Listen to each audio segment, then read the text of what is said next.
Likkutei Sichos, Chelik Tes Vav, Volume 15, the fourth Sicha for Parshas Vayigash.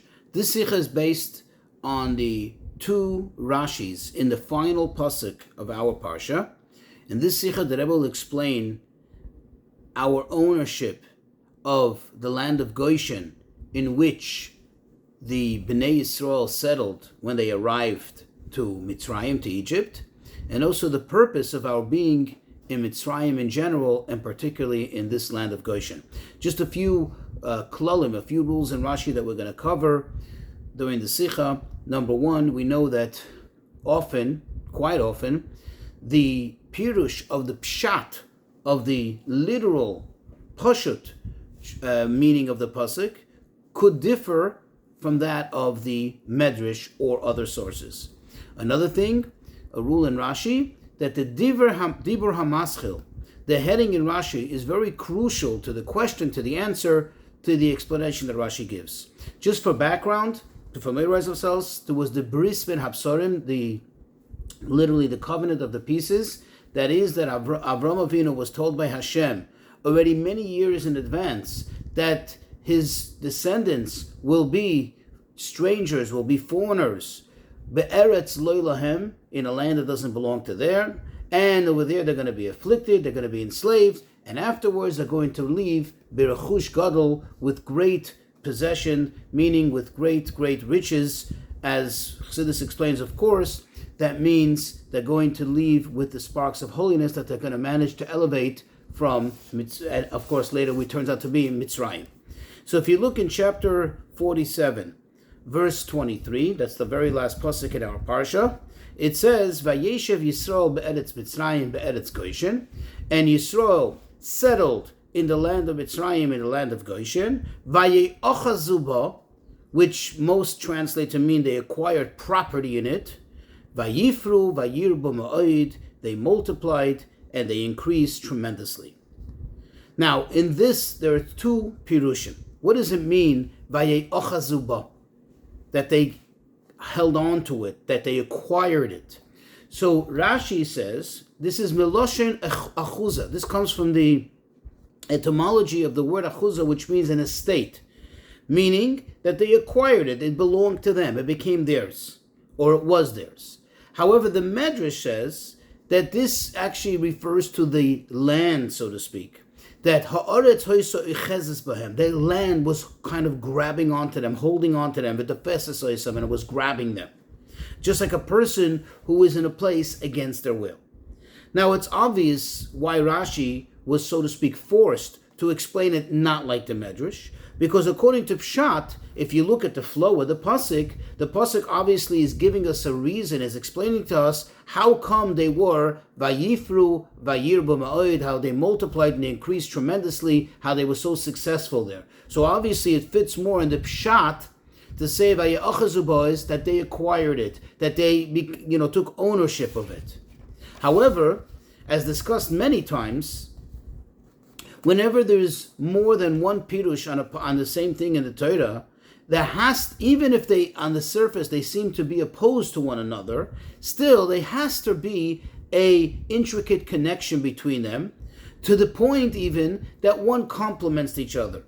However, if you look at these two pirushim, they seem to be stark opposites. They seem to oppose one another. Why?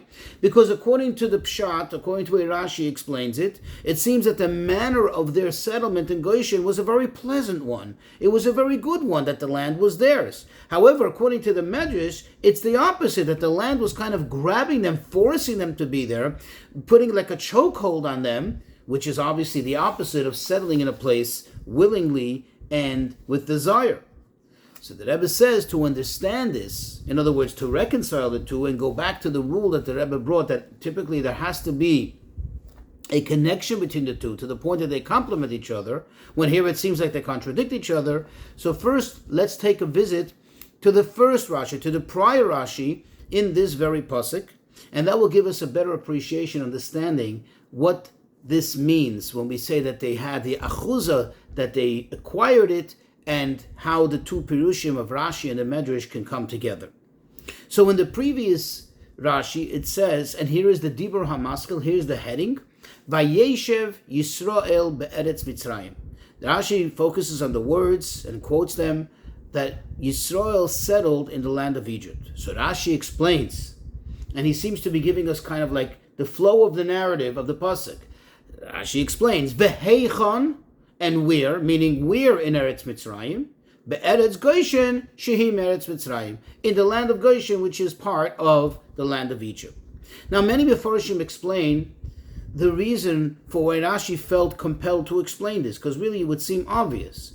So the answer that many Mefarshim give is that Rashi was concerned that we may read the pasuk in the following manner, that Yisrael settled in the land of Egypt, comma, in the land of Goshen, as if we would understand it as if it was saying that they settled in two different places, in Eretz Mitzrayim in general, and in particular it's Goshen, and that's why Rashi was compelled to explain that the flow of the pasuk actually goes together. There is no comma. That first it says Eretz Mitzrayim, and we're in Eretz Mitzrayim, as Rashi says, in the land of Goshen.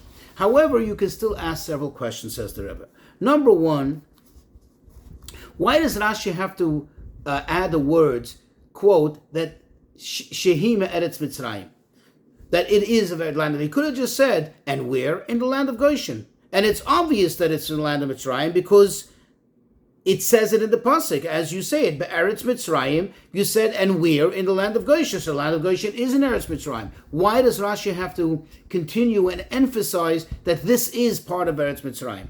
A second question could be asked on the pasuk itself. Why was it necessary for the pasuk to point out that Eretz Goshen, the land of Goshen, is in Eretz Mitzrayim, when already it's been written before, in prior psukim, clearly that Eretz Goshen was a part of Eretz Mitzrayim? And number three, if the entire objective of Rashi is to explain the words Be'eretz Mitzrayim, Be'eretz Goshen, why was it necessary for him to also quote the words Vayeshev Yisrael, that Yisrael settled, as part of the Dibur HaMaskil? And the explanation of it is, says the Rebbe, is as follows. Rashi's real objective here is to explain a serious question that would come to mind. You see, when we go back all the way to the beginning. Now, where's the beginning? The beginning of the Shibud, of the enslavement of Mitzrayim, doesn't begin right now. It began several generations ago. It was told to Avram Avinu by Bris Ben Hapsarim. And what did Hashem say? That prior to them entering the land, coming back to quote this land where Avram Avinu was, and conquering it, and taking ownership of it, they're going to be compelled to an enslavement in, quote, Be'eretz lo lohem, in a land that's not theirs. They're going to be foreigners, they're going to be Gadim, strangers in a land, aliens in a land that's not theirs. But what does it say over here? Vayeshev Yisrael. They settling, and then plus, in addition to that, it says Vayeochazuba, which means that they acquired it. They had it like an estate, like an achuzah. This doesn't seem to be part of that plan. This doesn't seem to fit in to what Hashem said to Avraham Avinu, there will be strangers in a land that's not theirs. And therefore Rashi stresses, therefore he emphasizes, quote, Shehim Eretz Mitzrayim, that this land, although now they're settling it in a manner of comfort and ownership, but still remember, quote, this is part of Eretz Mitzrayim, meaning that it's not part of Eretz Canaan, and therefore for them, for the Yidden, although they're settling in it now, and they're owning it, but still it's not Eretz Canaan, and therefore to some degree, or to a great degree, they are like strangers, they're like foreigners, they're in a place that's, quote, not theirs. However, it's not 100% smooth. Like the Rebbe uses the expression glattik. It's not so smooth. It's not perfect. Because we know, in other words, we can still ask the following question. We know that the whole purpose, the whole objective of Golus Mitzrayim was in order to purify them, in order to kind of wash them out, break them down, in order to prepare them for Matan Torah. Through the enslavement, through the challenge, through the difficulty of the hard back-breaking work.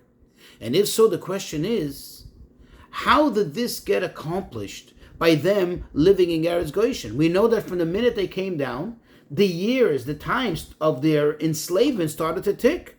If you say the manner in which they settled in Eretz Goshen was in a manner of Vayeshev, they settled in a peaceful, comfortable manner, not as strangers, and in fact you say that they owned it, they became like real owners of it, then how does that explain how this is part of that promise that Hashem made that they're going to be enslaved in a strange land that's not theirs? And the question becomes even stronger when you look at the word Vayigash, that they took ownership of it, right? If this is an ownership and almost like an estate, like an inheritance that belongs to the Yidden, the question is, how did that happen exactly? Where do we find that this should be an ownership to the Yidden, that they should have possession of it? This never belonged to the Yidden. This is not part of Eretz Yisrael. It's far from Eretz Yisrael. So how does this all fit into that promise that Hashem gave Avram Avinu? Says the Rebbe, indeed, if you look actually in the Sefer Yehoshua, chapter 11, Pasuk Tezayin, Perek Yudalef Pasuk Tezayin, chapter 11, verse 16, over there it says that Yehoshua conquered as Kol Eretz HaGoshen. Doesn't specify exactly what it is. The Radak, interestingly, explains that this was not a land within Eretz Yisrael that's called Goshen, a territory that's called Goshen, but rather this was the Goshen of Eretz Mitzrayim back there. But the question is, what's going on over here? This cannot anyway explain why now it's being called an achuzah, why now it's being called an estate, an ownership, an inheritance of the Yidden for something that's going to happen 100 years forward, hundreds of years forward, right, in the time of Yeshua. So we still need the explanation. How is this at the same time that they're considered to be in a strange land, in a land that's not theirs, and yet it is, quote, theirs? So the answer, says the Rebbe, is as follows. The Medrash tells us, if you remember the story with Sarah Imenu, when she was taken captive by Pareh, and then later she was released, and Pareh gave gifts. One of the gifts that Pareh gave, says the Medrash, was that he gave her ownership of Eretz Goshen, of the nicest part of Mitzrayim. And therefore, says the Medrash, when the Yidden ended up in Mitzrayim, where did they end up? In this land that belongs to them, that belonged to their matriarch, to their ancestors. It was theirs. So it comes out that indeed the Yidden did receive it as an inheritance, and it was their achuzah. This answers that question, but the question it doesn't answer, and then actually intensifies the question, then how can it be that their being in Eretz Goshen is considered as part of the time of, quote, Ger Yizaracha Beres Alahem, that your children, your descendants, as told to Avraham, will be strangers, will be foreigners in a land that's not theirs. So the Rebbe says we'll understand this, we'll get an appreciation based on what's explained in Chassidus. The Alter Rebbe explains in a Maimer in Torah Or, in regards to all the details of the enslavement that are spelled out in the beginning of Parshas Shmos, it says that they made them work, they afflicted them, ba'avodah kosha, with hard work, b'chomer, which literally means with mortar, bilvenim, with bricks. Why is the pasuk going into all these details? Why is it important for us to know? It's important just to know that they worked hard. It was back-breaking labor. Why tell us all the details? Because the Alter Rebbe explains that all these have a meaning in the spiritual sense, as it says in the Zohar. For example, ba'avodah kosha, what does it mean in hard work? This is a reference to one's avodah in learning Torah. This is kusha. This is when you have questions and you need to clarify them. B'chomer, what does chomer mean? Zu kal v'chomer, says the Zohar. This is a reference to a kal v'chomer, which isn't easy. You have to really kind of bend your mind sometimes to really understand and appreciate the back and forth of the kal v'chomer. And bilvenim, says the Zohar, zu libun hilchasa. Levanim, like from the word love and white, making something clear. This is clarifying the halacha, coming to a decision in halacha, which is again not always easy. And this is the idea. When a yid works hard, toils in Torah, says the Alter Rebbe, this substitutes any need of actual physical suffering in Galus, any difficulty in Galus. Says the Rebbe, along these lines we can explain it, what happened over here. And remember, the question was, how can their settling in Goshen as an inheritance, as an estate that belongs to them in a very comfortable manner, how can that be considered as part of the promise that Hashem made that his descendants of Avram are going to live in a situation of ger years ha'achad, that they're going to be foreigners, they're going to be strangers, they're going to be afflicted in a land that's not theirs? Says the Rebbe, this is what's going on here. When they were in Eretz Goshen, what did they do? They came down with Yaakov Avinu. We know that Yaakov Avinu set up immediately a Beis HaTalmud, a place to learn Torah. So immediately they threw themselves into, they were totally dedicated to the study of Torah. Without any worries, they had everybody reunited, everybody was happy. So all they did was they learned Torah, and they learned Torah to the fullest extent. So they learned Torah in a manner of Yigiyah. They toiled in Torah. They worked hard on Torah. And they covered all of that. And therefore that substituted any need for actual physical enslavement.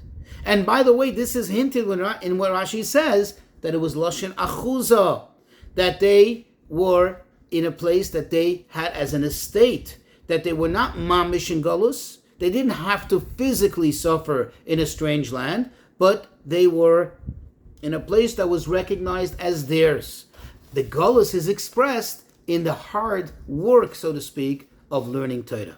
However, later on, after Yosef and all his brothers passed away, and their spiritual standing began to deteriorate, and then what happened? This place, which was really theirs, began to become not theirs. The Mitzrayim started to almost like deny that, and therefore turned into enslavement. And even up to that point, the fact that they were there, even during the time, up to the time that they were being enslaved, actually and actively enslaved, still it was somewhat of a galus, because even though they know it belongs to them, but it's still not Eretz Yisrael. It's still not a place where the Shekhinah is there. For them, this was somewhat of a challenge. And then later,